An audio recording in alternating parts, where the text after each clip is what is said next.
अवधूत चिंतन श्री गुरुदेव दत्त. श्री स्वामी समर्थ. तुम्हा सर्वांचं माझ्या चॅनलमध्ये खूप खूप मनापासून स्वागत आहे.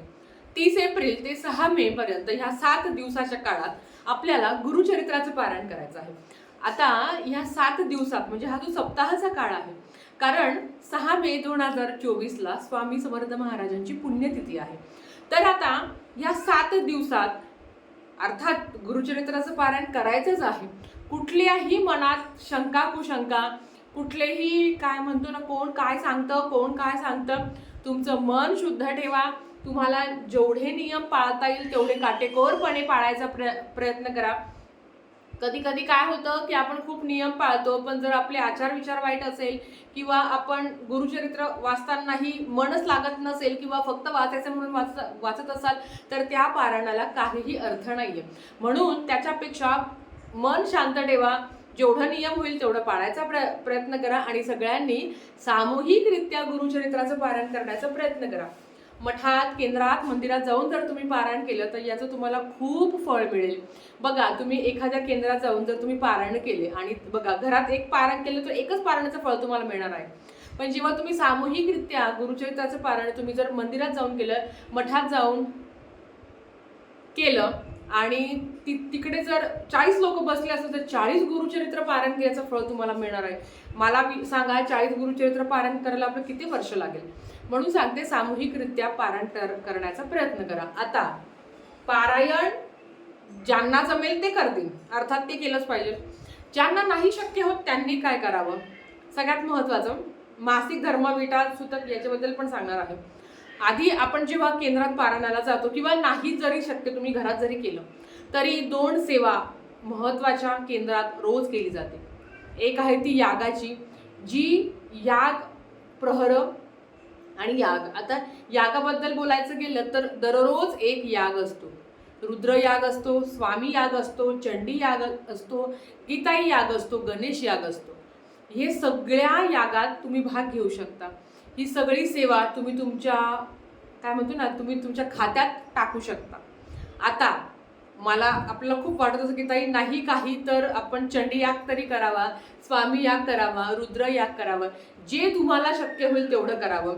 मला माहिती आहे ऊन खूप आहे, घरातलीही कामं असतात, बऱ्याच काही जबाबदाऱ्या आहेत, पण या 7 दिवसात ती घरातली कामं किंवा काही जबाबदाऱ्या माझं कसं होईल, आपले हाल झाले तरी चालेल, ओढाताण होते, धावपळ होते. मी समजू शकते की आता जर ज्या महिला सामूहिक पारायणाला बसणार आहे त्यांचं माहिती आहे की आपण 8ला जातो, 8ला वाचन होतं, लगेच याग होतो, याग होऊन घरी नाही येत, लगेच कामं करा, दुपारचा आवरा, परत संध्याकाळी केंद्रात जा.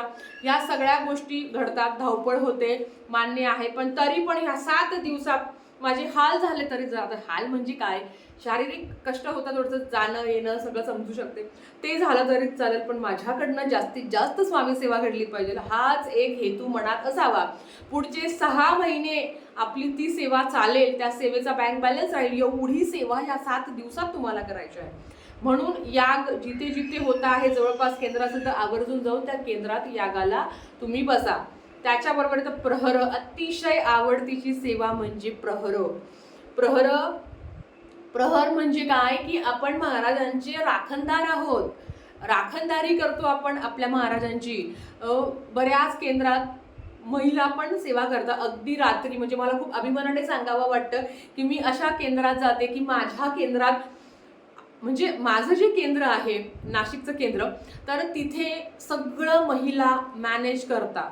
1-2% तिकडे जेंट्स लोक असतील, पुरुष मंडळी असतील, बाकी महिला मॅनेज करतात. रात्री पण प्रहर असतात. प्रहर म्हणजे काय? अखंड 30 तारखेला सकाळी 8 वाजता जी सेवा होते सुरू, ती 6 तारखेला 12:30 वाजता 10:30 वाजता ती सेवा संपणार.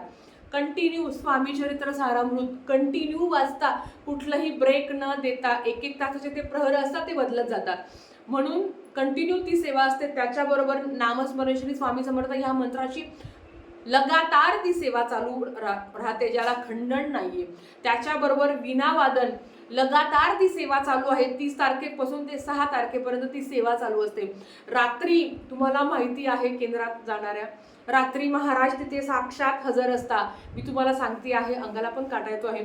आमच्या केंद्रात अतिशय म्हणजे ज्यांना आजी असता, ज्या वृद्ध बायका असतात त्या रात्रीची सेवा करतात, तिथे झोपता, केंद्रात त्या झोपता आणि रात्रीची अखंड सेवा त्या करता. आम्ही पण जात नाही, मी सुद्धा जात नाही रात्री सेवेला, पण त्या जातात.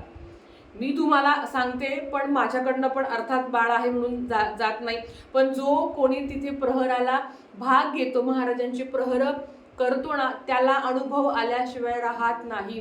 असंख्य अनुभव आहे. शक्य झाले तर माझ्या दुसऱ्या चॅनलला मी लवकरात लवकर सगळे अनुभव तुमच्यासोबत आणण्याचा प्रयत्न करेल. स्वामी प्रचिती आपलं दुसरं चॅनल आहे, नक्की सबस्क्राईब करा. आता प्रहर आवर्जून करा, आवर्जून आवर्जून अनुभव होता. येतातच महाराज साक्षात आपल्याला दर्शन देतात. आता हे झालं, आता आपण घरातल्या सेवेकडे जाऊया. आता घरातली सेवा ज्यांना गुरुचरित्राचं पारायण करणं शक्य होते त्यांनी अर्थात सप्तशती गुरुचरित्र सार किंवा संक्षिप्त गुरुचरित्र किंवा अगदी गुरुलीलामृतात तुम्ही पठण करू शकता, किंवा या 7 दिवसात श्री स्वामी चरित्र सारामृताचं तुम्ही संपूर्ण पाठाचं पठण करू शकता. ज्यांना नाही शक्य होत त्यांनी 3-3 अध्यायाचं पठण केलं तरी हरकत नाही. तर स्वामी चरित्र सारामृताचं तुम्ही अगदी 7 पारायण करू शकता. रोज 1 पारायण, ह्या पद्धतीने तुम्ही 7 पारायण करू शकता. स्वामी चरित्र सारामृताचं पारायण करताना नियम काय आहे, तर नियम काहीच नाही, परान्न वर्ज्य आहे. कडकडीत मांसाहार तुम्हाला करायचा आहे. आणि जरी तुम्ही पारायण करणार नसाल, गुरुचरित्राचं नसाल करणार, तरी ह्या 7 दिवसात ज्यांची इच्छा असेल ते कांदा लसूण वर्ज्य करू शकता, अगदी तुमच्या इच्छेवर आहे. तर ह्या काही ज्या सेवा सांगते आहे, स्वामी चरित्र सारामृत तुम्हाला आवर्जून रोज 1 पारायण करा. 1 पारायण म्हणजे काय, तर 1 ते 21 अध्यायाचं तुम्हाला पठण करायचं आहे. रोज 11 माळी श्री स्वामी समर्थ मंत्राच्या करा. मला माहिती आहे माझ्या महिला, म्हणजे मी माझ्यावरून सांगते, ज्यांना सेवा करणं शक्य होत नाही, ज्यांना प्रहराला जाणं शक्य होणार नाही. आता अर्थात माझं बाळ लहान आहे म्हणून मी जाऊ शकत नाही, किंवा म्हणजे मिस्टरांची पण ऑफिस असतं आणि मग ते जातील, मग याला कोण सांभाळेल असं होतं. बघू आता सगळं महाराजांचं आहे, करता आणि करविता तेच एक आहे. काय होईल ते माहिती नाही, पण तुमचं जर सगळं चांगलं असेल तर आवर्जून तुम्ही केंद्रात प्रहराला भाग घ्या, यागाला भाग घ्या. ह्या 7 दिवसात इतकी सेवा करायची ना की पुढचे 6 महिने महाराजांचा वरदहस्त, तो कवच आपल्यासोबत असणार आहे. म्हणून अतिशय कळकळीची विनंती आहे, प्रहर आणि यागाला भाग घ्या. या 7 दिवसात नाही काही जमलं तुम्हाला तर कमीत कमी 11 माळी श्री स्वामी समर्थ मंत्राच्या करा. तेही नाही जमलं, बघा मासिक धर्म विटाळ सुतक असला तर आपल्याला काय असतं, आपण सेवा करू शकत नाही, पण तुम्ही नामस्मरण अखंड करू शकता. ज्याला कुठल्याही प्रकारचं म्हणजे कुठलाही नियम नाही, अगदी तुम्ही मासिक धर्मात आहात तरीही तुम्ही महाराजांचं नामस्मरण करू शकता, हरकत नाही. नामस्मरणाला कुठलेही नियम नाहीये. पण महिलांनो जास्तीत जास्त सेवा करा, अतिशय कळकळून सांगते आहे. कारण हा सप्ताह नंतर डायरेक्ट डिसेंबरमध्येच आपल्याला मार्गशीर्ष महिन्यात दत्त जयंतीच्या सप्ताहाचीच वाट बघावी लागते. म्हणून ऊन आहे, आपले हाल होतील, ते सगळं बाजूला. खरा स्वामी भक्त आहे ना. आणि तुम्हाला एक सांगू का, केंद्रात मठात मंदिरात तुम्हाला अगदी कुठलेही कामं करायला भेटले, समजा कुठलेही कामं, अगदी झाडणं असो, पुसणं असो, काही पण असो, आनंदाने करा. तुम्हाला माहिती आहे, जेव्हा आपण मंदिर, महाराजांचं केंद्र मंदिर झाडत असतो ना, तेव्हा आपल्या आयुष्यातले कधीतरी भोग, दुःख महाराज त्याच्याद्वारे सगळे साफ करत असतात. म्हणून केंद्रात जाणं, आरतीला हजर राहणं, प्रहर याग नाही भेटले हरकत नाही, जे काम मिळेल ते काम करा. ही सुद्धा अतिशय उच्च कोटीची सेवा आहे जी महाराज आपल्याकडनं करून घेता. म्हणून जास्तीत जास्त सेवा करा, जेवढं तुम्हाला होणार आहे तेवढं करण्याचा प्रयत्न करा. आणि कोण कोण काय काय सेवा करणार आहे मला आवर्जून सांगा. आजच्यासाठी फक्त इतकंच. व्हिडिओ नाही शेअर केला तरी चालेल, पण तुम्ही कोणाला तरी जवळची मित्र मैत्रिणी भाऊ बहीण कोण असेल त्यांना फोन करून सांगा की आपल्याला पारायण आहे, आपल्याला सगळ्यांनी सामूहिकरित्या पारायणामध्ये भाग घ्यायचा आहे.